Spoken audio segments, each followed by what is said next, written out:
Alrighty folks, let's take a look at the layout together.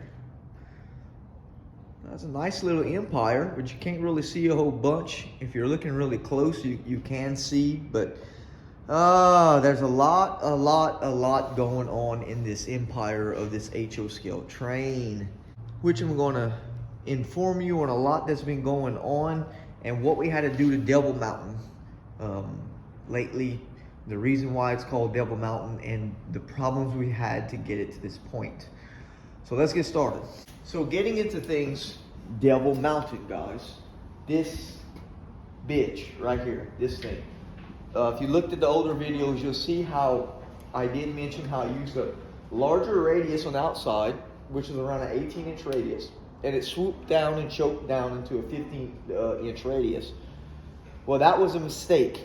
15-inch radius for a 6-axle locomotive. You know, and I like to prove people wrong, and I like to push limits, and I like challenges.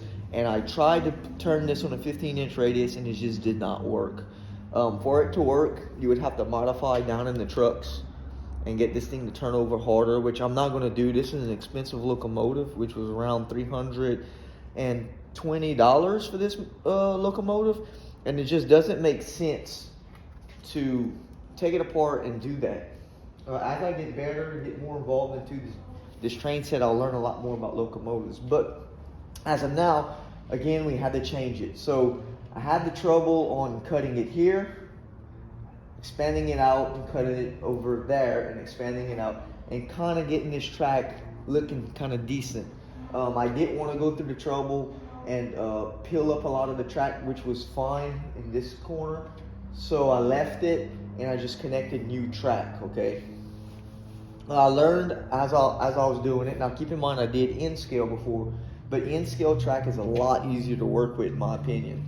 But keep in mind, if you're doing HO and you have flex track, if you're doing radiuses like this and you need a lot, you need your length, go ahead and solder them first so it don't kink when you bend it. Solder it, it's gonna make everything rigid, so when you lay it, you can swoop it in. It's not, you don't really want to swoop in on the joints hard. It's gonna have to be a long, slowing radius, okay? It's kind of common sense. I should have known that before I started, but I'm learning on the HO class train. So with all that being said, y'all kind of got caught up with Devil Mountain, of course, why it's called that and why I had so much trouble with it, hence the name Devil Mountain. That's just the way it is, okay? So before we talk about putting our track such as so into here, okay, we have to talk about the district, okay?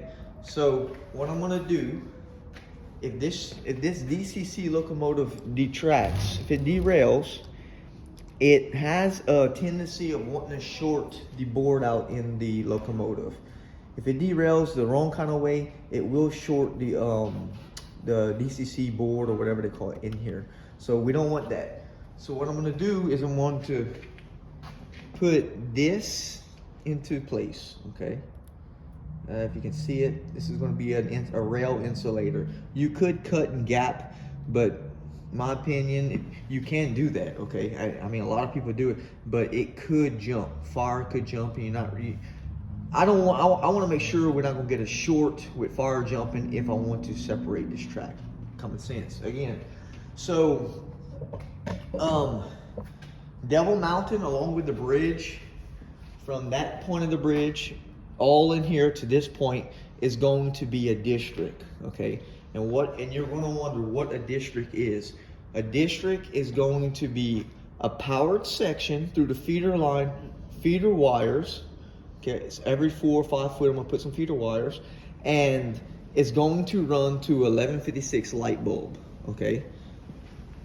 Now you can run it without it, but you will have a tendency, if this thing goes wrong and derails or whatever it wants to do, and it touches the wrong thing, it will short this again in here. So instead of doing that, it's going to jump straight to the bulb and light the bulb up, take the power from the track to the bulb. So that's what I'm doing. I'm gonna go ahead and insulate this part right here. So I'm trying to figure out if I want to, let me show you, if I want to stagger. So we have a rail here and a rail here. I'm trying to figure out if I want to stagger it on a floor like this. It's not gonna hurt it, it's on a straight run. I think I will stagger it on a floor. I don't have to, so let me think about this. So let's see. I tell you what. We're gonna cut it. We're gonna go ahead and cut this rail back some. I don't wanna stagger it that far. So here, this is what I do. I cut it with some dikes. 1, 2, 3, snip. That's it. That's all it is to it. It's a little staggered, it's not far staggered. So let's go ahead and put our rail joiner on, our insulated rail joiner. So the way the rail joiner works, it has it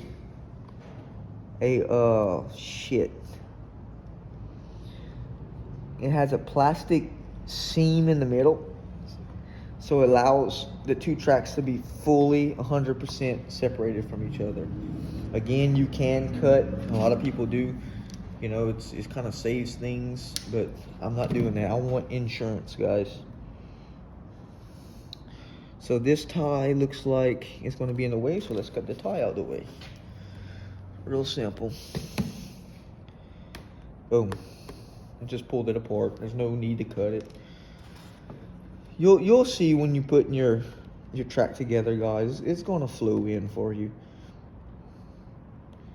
So boom, it stops again. It has the middle 3D printed pieces on the middle, so it does not want to continue to go through.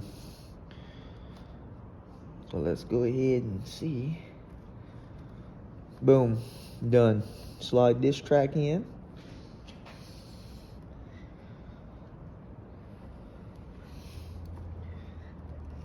There it is, guys. Now we have a fully separated track. Let's test this real quick.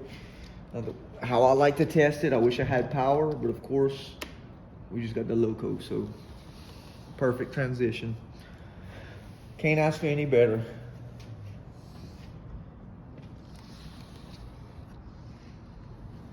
Okay, so I hope you understand districts, guys, and how to split up your layout. Keep that in mind, it's very important, because you don't want to be burning these little bastards up. I really don't know how to work on them. I do not know how to take them apart just yet, getting into the boards or anything, and I don't want to burn this up. So trust me, I'm doing what I got to do to make sure of that. So if you want a tutorial on how I glue track, go get you some clear DAP silicone. So it goes on white and is going to dry clear. So very simple. Show you how to do this right now. Turn this over and bust a bead. You could go through the trouble on spreading it out, but I don't want to get all messy, so just flip it over.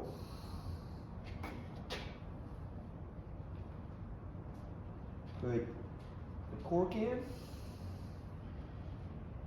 just like so. Very simple.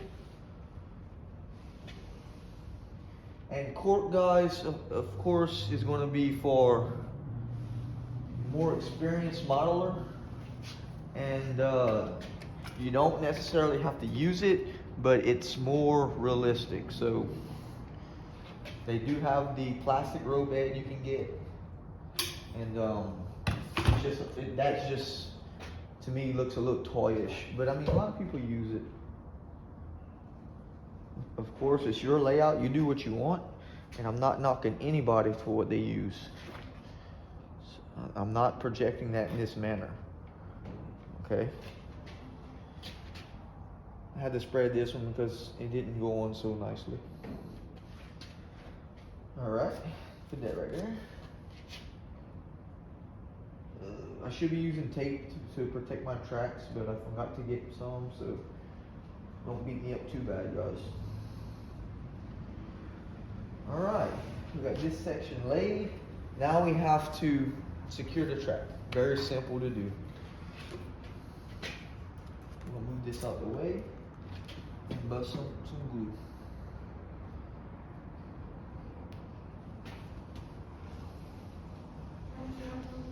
That's it, we ran out. Get the stick.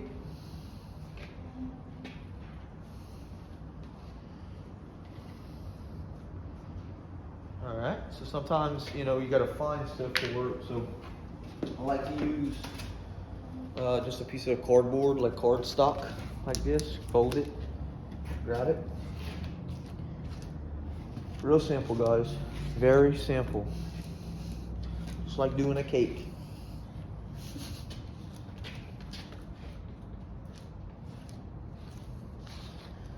All right, that's it. Come in here, lay the track in.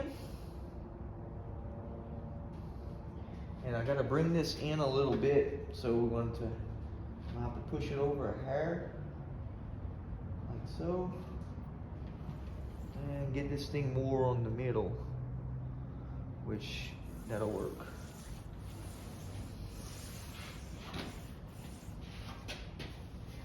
It's a little crooked, but it's okay. So I want a gradual slope that way, because as you can see, you can't really tell if I can get you in.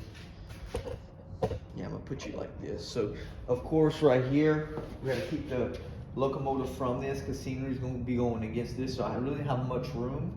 Yeah, I could have added, but I didn't want to do that. So I'm going to have to slope this out. So where's my, I gotta get my stick. Let me pause you for now. Okay, so a straight edge is gonna help you. We're gonna put this like this. Put this at this corner, and we're going to gradual make it go about right here. That's going to go gradual. That's it. Kind of push down to lock it in,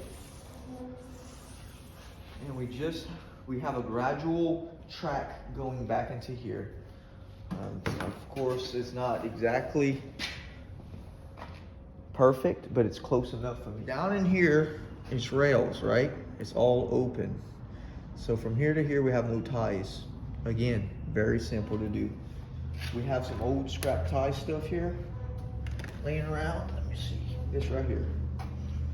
Not enough. Let's try this one. Just right. So let's go ahead and clip this up. Pull the rail out.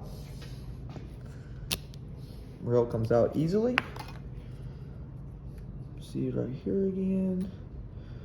I think you can buy the ties, but that's more for the dedicated railroad guy. I'm not that funny, folks, on getting some ties to match. Okay, I'll just slide it in like this, right? Well, actually on this, I'm gonna have to follow this down. So let me follow the bottom down. Oh Lord, scratch that down. Now that's better.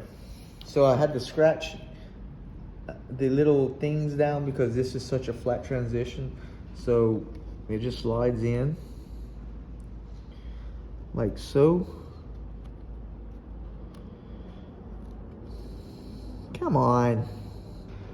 That roll joiner is trying to give me some trouble. So let me put a secure in here. Let me secure that.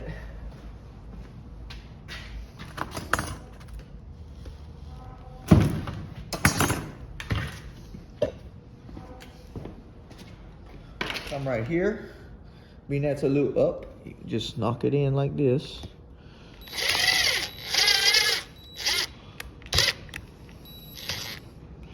Just enough to hold it down, guys. That'll work. I'm gonna drop a little glue on this, and we got it.